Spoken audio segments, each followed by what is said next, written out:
Grabe na, maganda pala dun, no?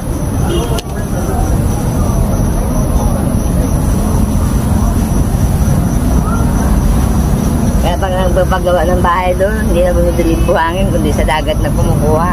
Ah.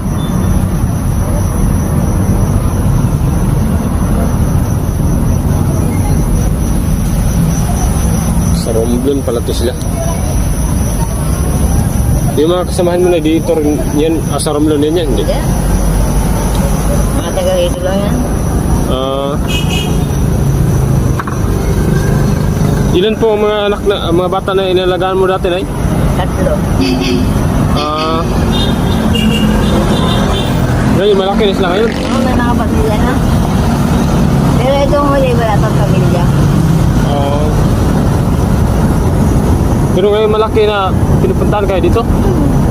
Tatawag na lang kanina sa akin. Itong walang pamilya. Ah. Kinukontak daw niya kami, kaso laging lubat yung sinukontak. Akala daw niya nawawala naman yung cellphone. Binili nga niya ito eh. Siya ang bumili niyan eh. Ah, ito? Oo, keypad. Ah. Ipad nga Nokia, no? Parang pang-contact lang. Ay, hindi naman ako marunong humawak ng mga ganyan. Touchscreen na yan. Grabe. Wala man ang SIM card yan, ay? Ngayon, Meron?